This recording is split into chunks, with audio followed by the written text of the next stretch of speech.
Studios में आप सबका स्वागत है। बारी है आज के सास बहू और सेंसेक्स की। थर्सडे है भाई साहब, और थर्सडे को हम लोग आपके साथ जाते हैं कोलकाता, ओम कैपिटल के दफ्तर, राजेश अग्रवाल साहब के पास। Rajesh sir, hi, good afternoon. Long time no see, ऐसी फीलिंग आ रही है। छुट्टी पे थे क्या लास्ट बार?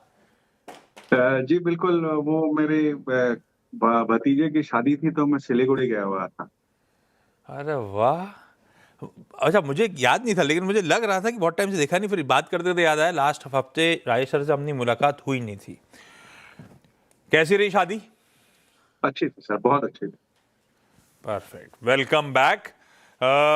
आता हूँ, आपसे बातचीत की शुरुआत करूंगा। उससे पहले जरा सास बहू और सेंसेक्स की बैकएंड टीम तक रीच आउट करने के जो दोनों तरीके हैं भैया, 7045220000 ये व्हाट्सएप नंबर है, और हमारा ईमेल आईडी सास बहू और सेंसेक्स @nw18.com। भाई रीच आउट करिए, सवाल भेजिए। किसी दिन राजेश सर जैसे बाजार के वेटरन्स दिग्गज हम लोग की क्वेरीज आंसर कर रहे होंगे, और क्या चाहिए। इतना सा एफर्ट तो डालना ही पड़ेगा आपको। बस रीच आउट करिए, उसके बाद टीम्स आपसे कांटेक्ट करेंगी और किसी म्यूचुअली डिसाइडेड डेट पे मुलाकात हो रही होगी।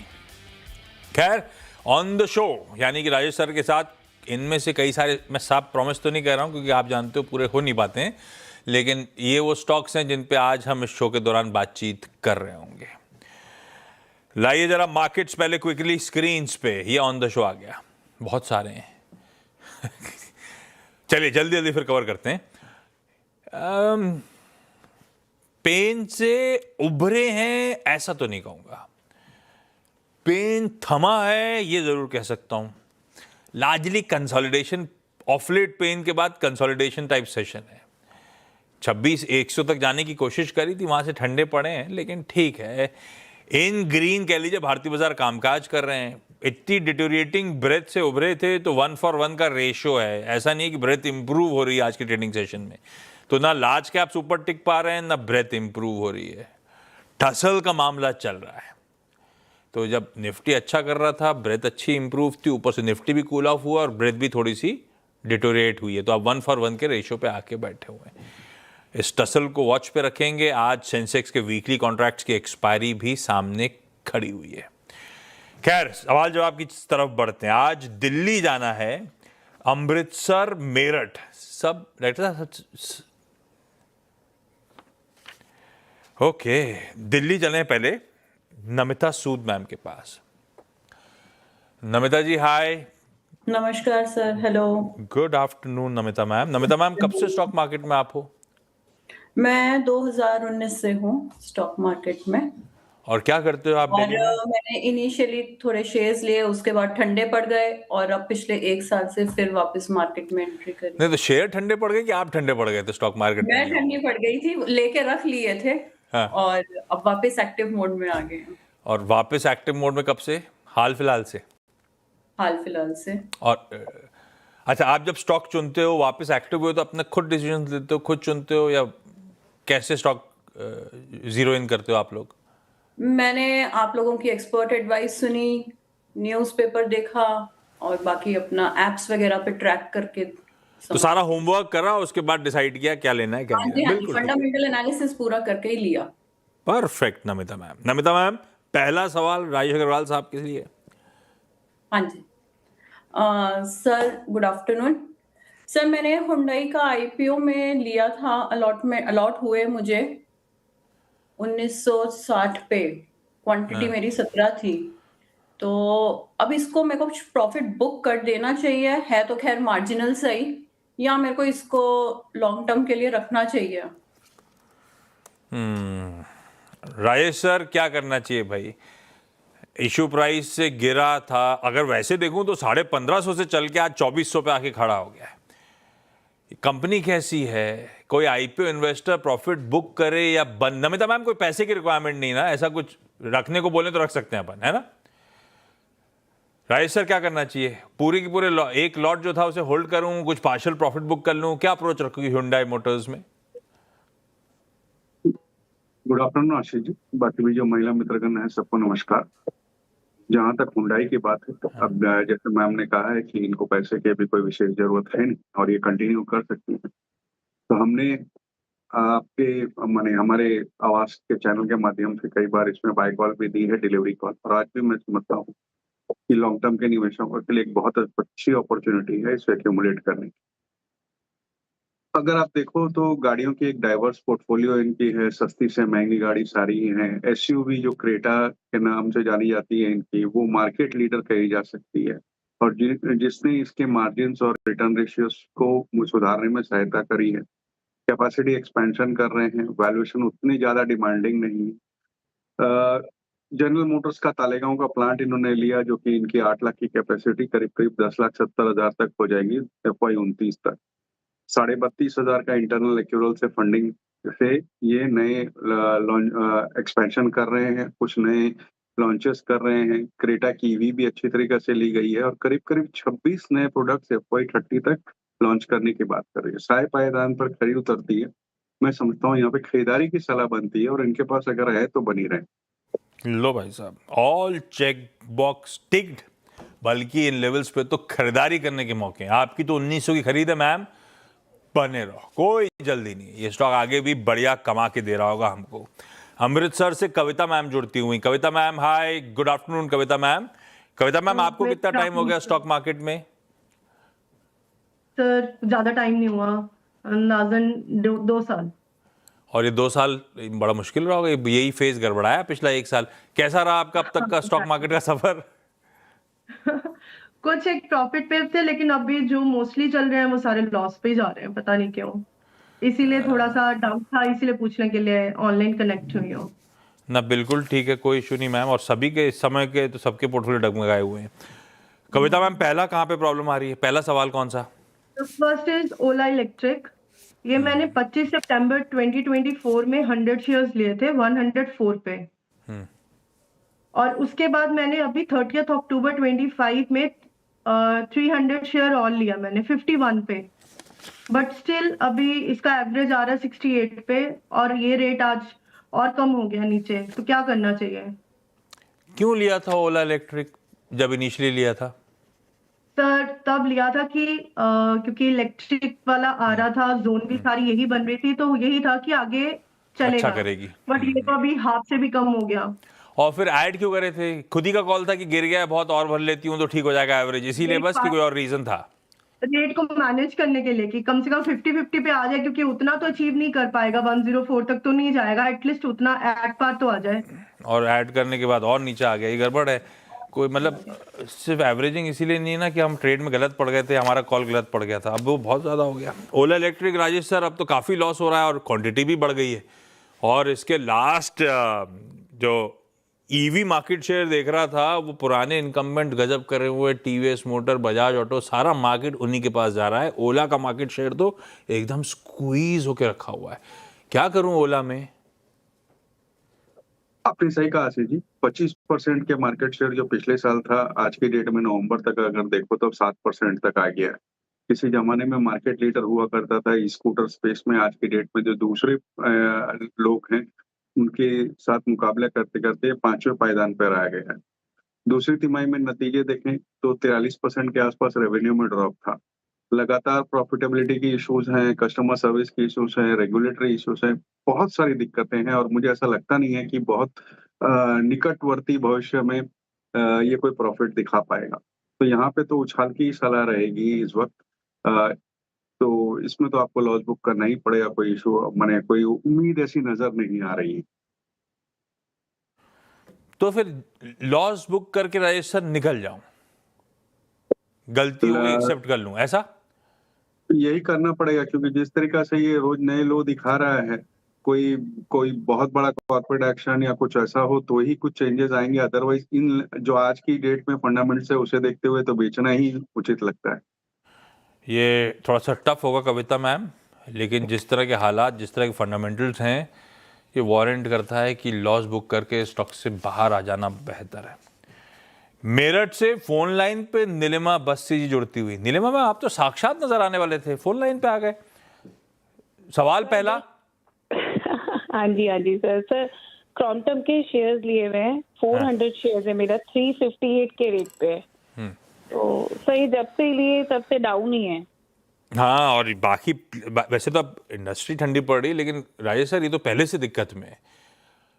क्रॉम्पटन का मैनेजमेंट मुझे याद पड़ता है, न्यू ईयर कंपनी में आया था, वो ये कह के भी गया था कि नहीं अब डाउनफॉल अरेस्ट होगा, हालात सुधरेंगे, पर स्टॉक एक्चुअली बहुत पेन में क्रॉम्पटन का क्या। और पंखे तो मुझे आज भी इसके अच्छे लगते हैं, सिर्फ मुझे अच्छे लगते हैं, बाकियों को अच्छे नहीं लगते, ऐसा हो गया है क्या? सर लगता है फैंस के आप फैन हो। नहीं, एक खराब हो गया तो ढूंढने निकला था, इसीलिए फैन का फैन हो गया हूँ। नहीं, आपने सही कहा कि सीलिंग फैन वगैरह में अगर आप देखा जाए तो मार्केट लीडर है, और सोलर वगैरह की पाइपलाइन उनकी बहुत स्ट्रांग है। कुछ नए प्रीमियम प्रोडक्ट्स लॉन्च कर रहे हैं। फेस्टिव डिमांड जो किचन अप्लायंसेस वगैरह की गई, अच्छी गई। लेकिन अब दूसरी तिमाही के नतीजों पर नजर डालें तो रेवेन्यू में ड्रॉप था करीब 1% का, बट एबिटा में देखो तो 22% का ड्रॉप था, बॉटम लाइन में 25% की ड्रॉप थी। रॉ मटेरियल के प्राइस टने हुए हैं, आप देखो कॉपर का प्राइस लगातार ऊपर की ओर जा रहे हैं। तो ऐसे हालात में मार्जिन पे प्रेशर कंटिन्यू रहने की संभावना है। बट क्या है कि जो भी नेगेटिव थे इस प्राइस में डिस्काउंटेड है, इस वक्त बेचने की सलाह नहीं रहेगी। हमें लगता है कि इन्हें थोड़ा सा लंबा इंतजार करना पड़ेगा, लेकिन इस वक्त बने रहने की सलाह है। नीलिमा मैम, थोड़ा इंतजार करना पड़ेगा, लेकिन यहाँ पे लॉन्ग टर्म का व्यू रखें, शायद हम लॉसेस से उभर रहे हों, शायद अच्छा करे ये स्टॉक इवेंचुअली। दिल्ली से फोन लाइन पे रजनी शर्मा जी भी जुड़ती हुई। रजनी मैम, सवाल पूछें। नमस्कार सर, मेरा सवाल फिनोलेक्स इंडस्ट्री पे है। हाँ, मैंने इसके शेयर 18 सितंबर को लिए थे at the rate of 217.25। Okay. और रजनी मैम, ट्रेड वाला मूड था या लॉन्ग टर्म का सोच के रखा नहीं है? सर, मेरा लॉन्ग टर्म का मूड है। राय सर, लॉन्ग टर्म के लिहाज से लिए सितंबर में थे, अभी 50 रुपए का नुकसान हो रहा है, क्या करूं? बनी रहे। पीवीसी और फिटिंग सेक्टर्स में एक अग्रणी कंपनी है, गवर्नमेंट का सपोर्ट है हाउसिंग, इरिगेशन, रूरल इंफ्रास्ट्रक्चर को। और थोड़ा पीवीसी के प्राइस इंपैक्ट के कारण सिर्फ यही कंपनी नहीं, इस तरीके की और भी जो कंपनियां थी सब पे इम्पैक्ट देखा गया। लेकिन अब पीवीसी के प्राइसेस में सुधार हो रहा है, मुझे लगता है कि वहां से इनको सहायता मिलेगी, डिमांड भी बढ़ती हुई नजर आ रही है। इस वक्त बनी रहने की सलाह रहेगी। किसी भी कारण से स्टॉक 155 160 तक अगर आ जाता है तो वहां नई खरीदारी भी की जा सकती है। बने रहेंगे मैम इस पे। नमिता मैम, अगला सवाल। सर LIC IPO पे लिया था, अलॉटमेंट आई 904 पे, काफी लॉन्ग पीरियड होल्ड कर भी लिया। अब स्टॉप लॉस कर देना चाहिए या फर्दर होल्ड करना चाहिए? जब लौट के आए स्टॉक मार्केट में तो सिर्फ आईपीओ में उतर गए सारे क्या? नहीं, औरों में भी हाथ डाला है। अच्छा, और ठीक है। LIC, राजेश सर, इतना टाइम हो गया, अब मेरे खरीद भाव पे खड़ा हुआ है, बने रहूं क्या LIC में?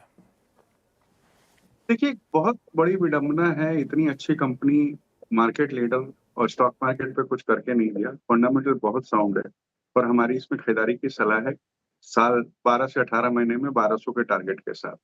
दूसरी तिमाही में अगर आप देखो शानदार नतीजे आए, पॉलिसी प्रीमियम दोनों में मार्केट लीडर कही जा सकती है। AUM 57 लाख करोड़ के आसपास का है, सबसे लार्जेस्ट एजेंसी फोर्स है इनकी, और लगातार VNB AP वगैरह में बढ़त देखी गई है। नए प्रोडक्ट्स लॉन्च कर रही है जिससे मार्जिन्स में और भी सुधार होगा। मैं समझता हूँ इस वक्त बने रहने की सलाह रहेगी, न केवल बनी रहेगी बल्कि इसमें भी ऐड की सलाह रहेगी। तो नमिता मैम, अपने पास जो चीज़ें हैं अच्छी हैं, फ्रेश ऐड करने वाले हैं, फ्रेश बाइंग वाले हैं। आपका पुराना जो स्टॉक रखा है उसे होल्ड ही करो मैम, कोई दिक्कत नहीं है।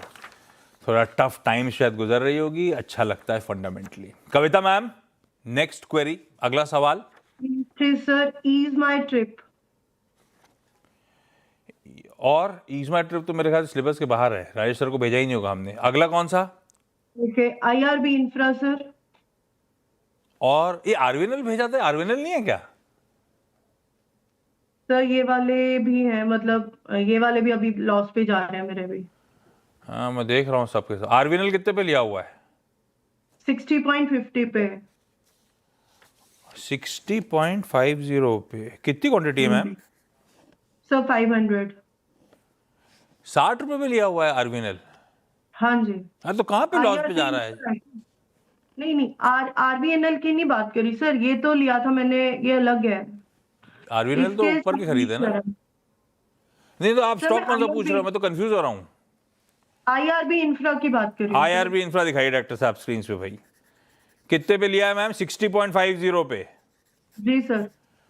Rajesh sir, IRB infra track कर रहे हो क्या? 42 पे आ गया है। ये इस वक्त बने रहेंगे, चला रही इंफ्रास्ट्रक्चर की कंपनी है। थोड़ी सी दिक्कतों में थी, लेकिन जिस तरीके से नए प्रोजेक्ट्स वगैरह इनके पास हैं, जो ऑर्डर बुक है उसे देखते हुए मुझे लगता है कि 48-50 तक ये स्टॉक जा सकता है, तो बने रहें स्टॉक। अच्छा, चलिए इस नोट पर भाई नमिता जी, कविता जी, नीलिमा मैम, रजनी मैम, आप सबका धन्यवाद प्लेटफॉर्म पे जुड़ के अपनी क्वेरीज रेज करने के लिए। ब्रेक का समय, राजेश सर से बातचीत करेंगे ब्रेक के उस पर आज के SBS स्टॉक पिक पे। अच्छा, ब्रेक पे जाऊं उससे पहले, dialysis care company nephro plus का IPO 10 दिसंबर को, 10 दिसंबर हो गया, अगले हफ्ते वेडनेसडे को खुलने जा रहा है। कंपनी की IPO के जरिए 871 करोड़ रुपीस मोबिलाइज करने की योजना है। हमारे साथ नेफ्रो प्लस के फाउंडर और चेयरमैन और मैनेजिंग डायरेक्टर विक्रम वोपल्ला साहब जुड़े थे। उनसे इसी IPO पे चर्चा हो रही थी। उस डिस्कशन का एक अंश सुना देता हूं आपको और ब्रेक के बाद लौटते हैं। श्योर। सो नेफ्रोप्लस जो है इंडिया का सबसे बड़ा डायलिसिस नेटवर्क है एंड हम 519 क्लिनिक्स चला रहे हैं 5 देशों में, सिर्फ इंडिया में ही नहीं, बाहर भी, नेपाल, फिलीपींस, उज़्बेकिस्तान एंड अभी as we speak Saudi Arabia में हम लॉन्च कर रहे हैं। तो ये लार्ज स्केल डायलिसिस नेटवर्क है, एशिया का सबसे बड़ा डायलिसिस नेटवर्क है। हमारा कोर जो है डायलिसिस ट्रीटमेंट है, जिनके किडनीज, दोनों ही किडनीज फेल होते हैं, उनको हफ्ते में 3 बार डायलिसिस करना पड़ता है क्लिनिक को आके। वो हमारा सबसे बड़ा नेटवर्क इंडिया में अगर आप देखें, सो 300 करीब 300 शहर में, 25 states and union territories include करके 300 शहर में हमारा क्लिनिक्स है इन 3 डिफरेंट मॉडल्स। एक तो है प्राइवेट हॉस्पिटल वाला मॉडल जो हम पार्टनरशिप करते हैं, दूसरा है गवर्नमेंट के साथ पार्टनरशिप करते हैं 4 स्टेट्स में। ग्लोबली अगर आप डायलिसिस मार्केट, सर्विसेज मार्केट देखेंगे, वो $80 बिलियन के करीब है, तो बहुत बड़ा मार्केट है ग्लोबली।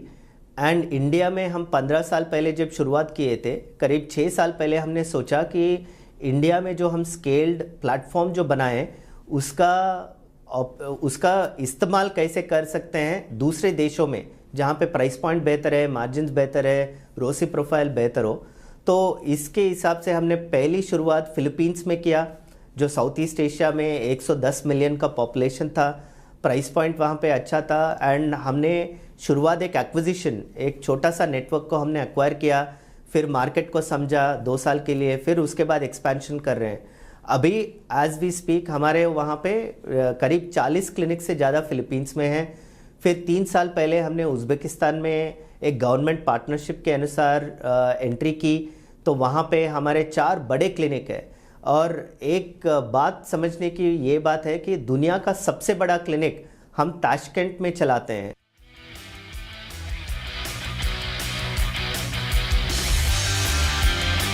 PS स्टॉक पिक की बारी। राजेश सर फ्रेश होके सिलीगुड़ी की छुट्टियां एंजॉय करके लौटे हैं, तो फ्रेश माइंड के साथ एक बढ़िया सा पिक आएगा। राजेश सर, कौन सा आइडिया आज का?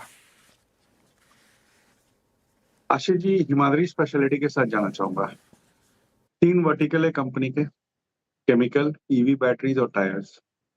पहले सिर्फ केमिकल की कंपनी जानी जाती थी, इसमें स्पेशलिटी कार्बन ब्लैक बनाते थे, नॉन रबर प्रोडक्ट्स में यूज होता था। आज की डेट में इन्होंने बिरला टायर का अधिग्रहण किया, इससे टायर में भी आ गए। ब्रांड रिकॉल बिरला टायर का बहुत अच्छा है।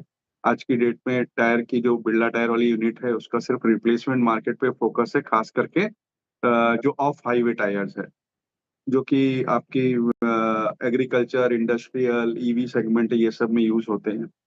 और अब बैटरी मटेरियल्स में भी वेंचर किए हैं इन्होंने। 2 कंपनियों का अधिग्रहण किया है, जिससे EV बैटरीज में भी चले गए। दूसरी तिमाही में 30% के आसपास का जंप बॉटम लाइन में देखा गया। मुझे लगता है कि स्टॉक पे थोड़ा ध्यान देना चाहिए, क्योंकि टायर, EV और केमिकल 3 का प्ले है। और अब ये BTC में भी थोड़ी अपनी पहुंच बनाने की कोशिश कर रहे हैं, जहां ये नैप्थलीन बॉल्स वगैरह बेचेंगे। तो इन लेवल्स पे मुझे लगता है वैल्यूएशन भी अच्छे हैं, प्रोस्पेक्ट भी अच्छा है। कम से कम 15 से 18% की बढ़त आने वाले 9 से 12 महीने में बिल्कुल हो सकती है। तो डिलीवरी के हिसाब से यहाँ पे खरीदारी करनी चाहिए। हिमाद्री केमिकल्स, ये है राजेश सर का आज का preferred idea. Rajesh sir, thank you so much जुड़ने के लिए।